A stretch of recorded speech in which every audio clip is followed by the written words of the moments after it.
What's up, guys? Welcome back to the channel and some more Birthright coverage here. So as we mentioned in our previous video, we will continue on looking at NPCs here with Shaemes Lavalier.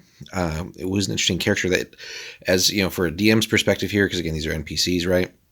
This is a character you could really throw into any campaign, but it would be kind of like I would call it like instead of a wandering monster, right? Like more like a wandering hero. So really could just pop up anywhere at any given time. But we'll get into his backstory a little bit and then kind of come back to that. So stat-wise, kind of a beast, except for that charisma. This guy's kind of a loner too, but just beastly on strength. So whether you want to leave him at 18 or bump him up to 19, up to you for 5th ed stats. Dex is high, charisma, or sorry, not charisma, gosh, constitution is up there, but really a little surprisingly low, given what this guy kind of does. Intelligence and wisdom both at 13, so again, all above average stuff here, but that charisma is his one sort of weak spot. But again, this guy is chaotic good, also again, 7th level ranger. Again, chaotic good, armor class 4, so not super heavily armored, but again, he's ranger, 47 hit points. Fairly fast mover. He's got interesting gear as well, and a fair bit of damage that he deals. But again, gonna take some porting over basically to bring this 2nd ed character up into 5th, and you can kind of customize a little bit from there. But it does have a small bloodline. Rainier here, 20. Animal affinity, which helps him, I would say, given he's mainly out in the wilds, right, and hunting down Anshe, which we'll see here in his description.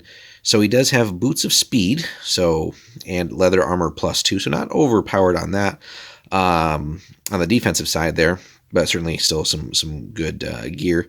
But as it says here, his most prized possession is the Time Averil Spear +5, named Heart Reaver. So those weapons are something we'll cover more in a separate video, because that's another one of the many things that just is cool about Birthright. So these are special weapons, basically, where you can, if you kill someone that has a bloodline with it, this will help you absorb that bloodline. So, and there were only a limited amount of these ever made, and the fact that he has a +5 weapon of that is just beastly. So, if your character in your campaign were ever able to acquire that, that would be pretty damn good weapon. So, he was born in Gore, but raised in Morreed, where he learned the ways of the forest. He was a guardian of the moor for a time, but then he decided to travel once that service ended.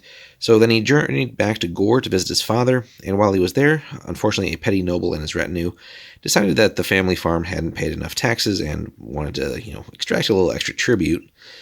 So giving him a spear handed down through generations, his father told him to teach the baronet a lesson. The retainers were setting fire to the farm's outbuildings when Shaemes fought his way to the nobleman.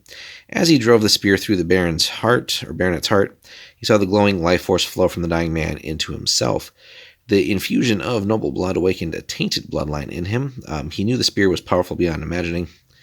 Finding his father dead in the house, killed by the nobleman's rabble, he left the burning farm behind. Now he travels anywhere, slaying unfit regents.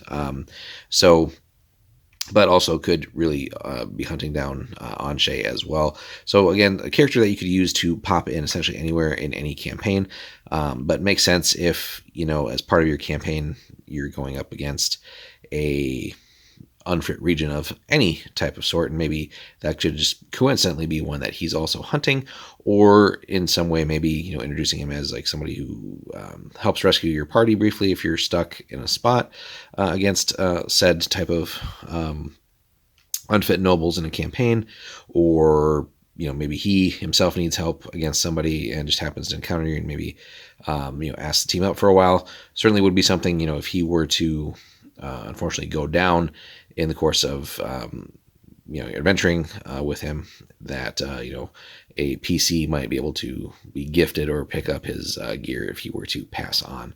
So that would be a pretty interesting get there. But a fun character who's kind of like a sort of just wandering hero in that sense. Again, he's out there to sort of right some wrongs, and there's plenty of unfit regents if you take a peek at all the things we've reviewed so far. So again, really a cool character that you could conceivably throw in anywhere in your campaigns. Doesn't mean he's tied to any one specific area, but certainly if you're adventuring, I'd say in the upper heartlands, right, Morreed, Gore, considering where he grew up, but again, theoretically could be anywhere. And let's not forget he's a ranger, so he could be teaching a lower level PC as well.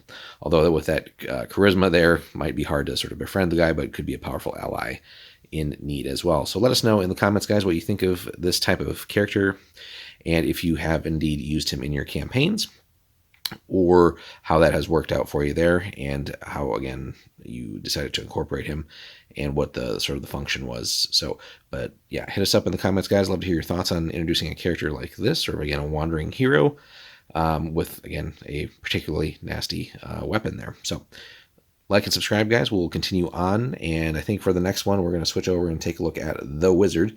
And yes, that is correct, the Wizard. So we'll get into that more next time. But for now, take a peek at this and let us know what you think. Take care.